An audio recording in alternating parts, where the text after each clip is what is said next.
We will now move to the second section of the new offender orientation program.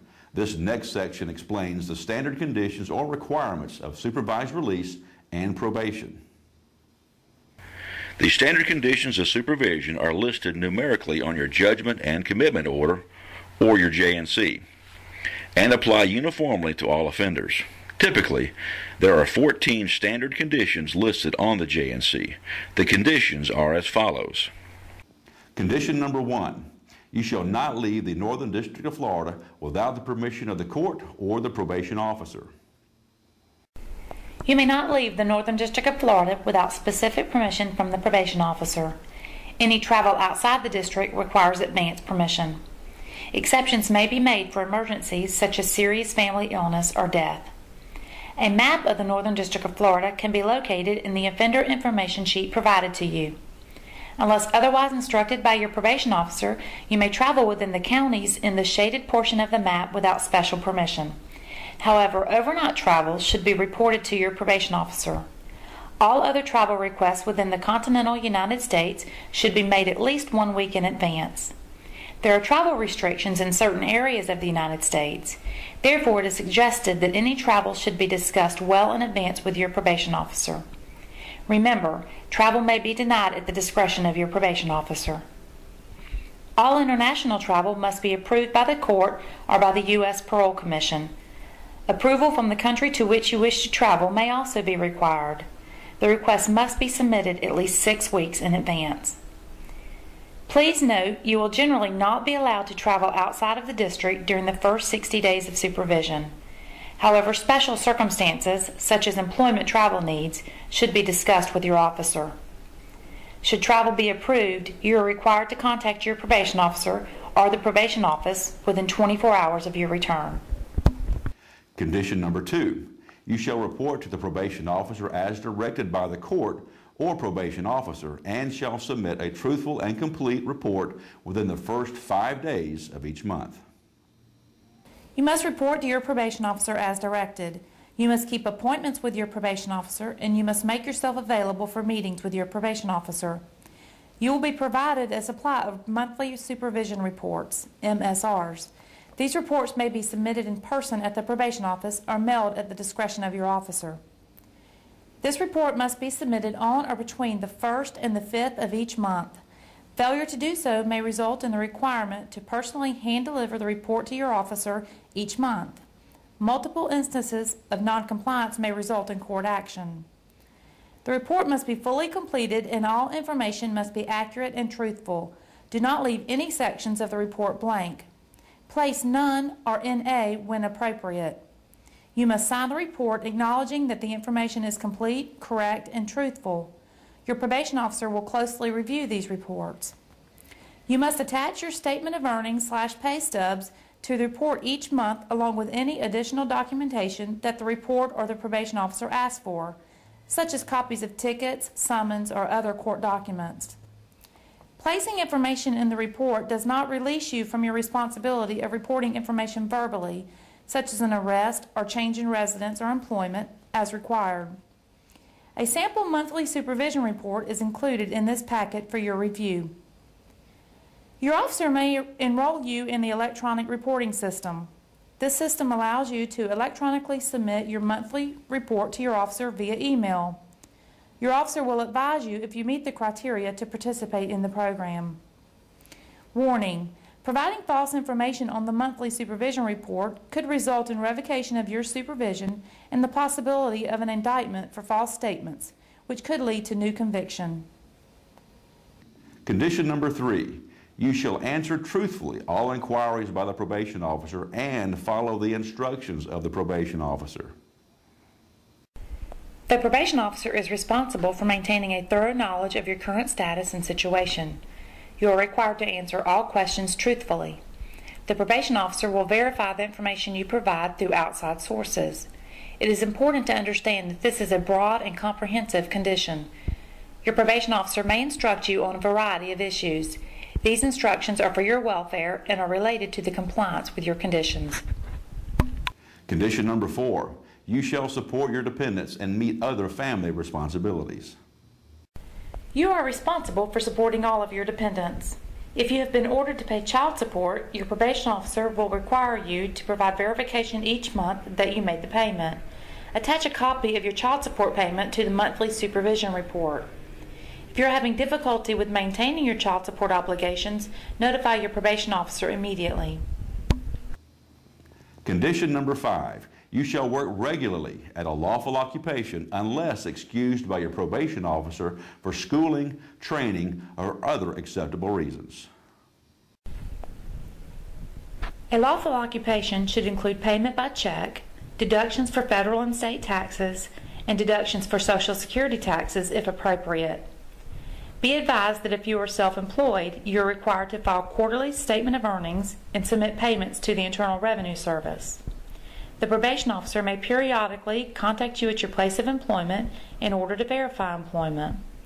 The probation officer, at his or her discretion, may instruct you to provide a copy of your most recent federal income tax return in order to verify your employment and income. Please note, self-employment is allowed only on an individually approved basis. Condition number 6, you shall notify your probation officer 10 days prior to any change in residence or employment.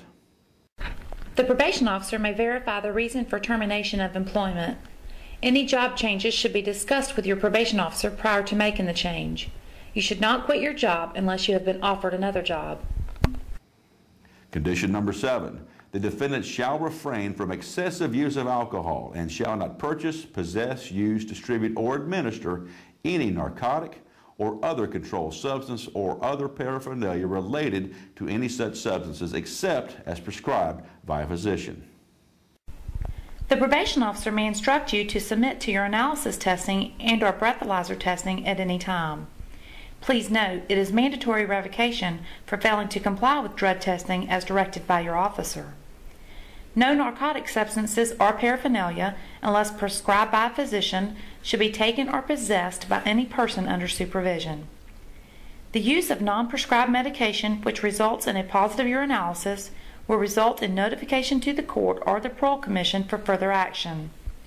Be sure to supply your probation officer with information on all of the prescription medications that you take. Excessive use of alcohol refers to any use of alcohol that adversely affects your employment, your relationships, or your ability to comply with the conditions of supervision. Please take note, in the state of Florida, it is a misdemeanor to willfully attempt to defraud or tamper with a urine test designed to detect the presence of controlled substances pursuant to Florida State Statute 817565, urine testing fraudulent practices.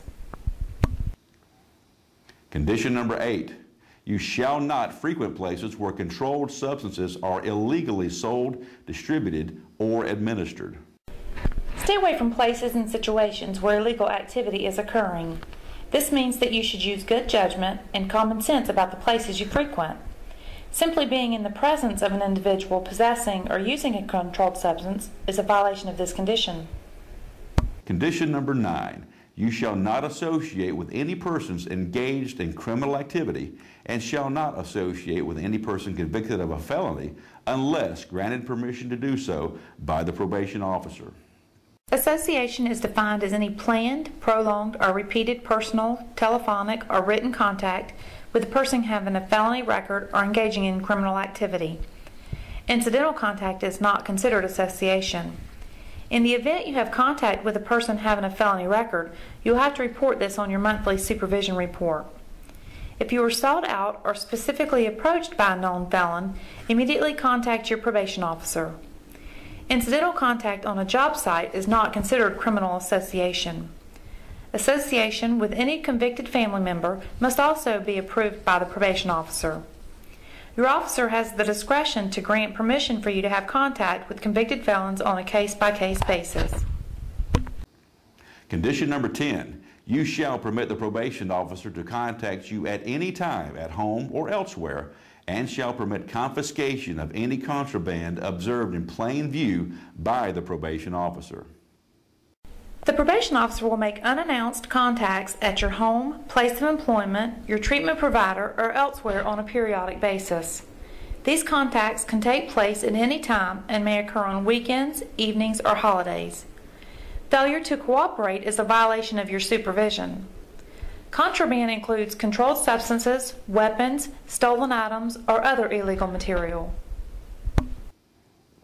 Condition number 11, you shall notify the probation officer within 72 hours of being arrested or questioned by a law enforcement officer. Any and all significant contact made with an officer who is working in the official capacity as a law enforcement officer must be reported to the probation officer within 72 hours and reported on the monthly supervision report. This includes traffic citations, criminal or civil arrest, and questioning by any law enforcement official. This also includes any contact with law enforcement, even if you are ticketed for a non-criminal offense. If your name is run by law enforcement anywhere in the country, your probation officer is notified electronically. Condition number 12, you shall not enter into any agreement to act as an informer or a special agent of a law enforcement agency without permission of the court or parole commission. In the event that you are approached by law enforcement to provide cooperation, immediately notify your probation officer. Do not work as a confidential informant without written consent from your probation officer. Your sentencing judge or the parole commission must also approve this action prior to your involvement. Condition number 13, as directed by the probation officer, you shall notify third parties of risks that may be occasioned by your criminal record, personal history, or characteristics, and shall permit the probation officer to make such notification and to confirm your compliance with such notification requirement. Third-party risk refers to any reasonable connection which may exist between the nature of the offense, any previous criminal conduct, or any other background information, and any employment or other activity where there would be a reasonable risk of personal or financial harm to an identifiable third party or particular group of people. You will be required to promptly disclose your conviction or convictions, giving rise to the third-party risk, and also the fact that you are on supervision. Your probation officer will notify third parties in some situations. The probation officer will then verify that the disclosure has been made. Frequently, third-party risk involves employment. Notify your probation officer of a current or future employer to ensure that third-party risk can be addressed. Condition number 14. If the judgment imposed a fine or a restitution obligation, it shall be a condition of supervision that the defendant pay any such fine or restitution that remains unpaid at the commencement of the term of supervision in accordance with any schedule of payments set forth in the criminal monetary penalty sheet of the judgment. In any case, the defendant should cooperate with the probation officer in meeting any financial obligations. You will be required to make consistent payments toward your fine or restitution as directed by the sentencing judge. This information is contained in your judgment. The probation officer will conduct a financial investigation from time to time to assess your ability to pay. You must advise your probation officer of any changes in your income, assets, or liabilities. Any changes in your payment schedule must be approved by the court.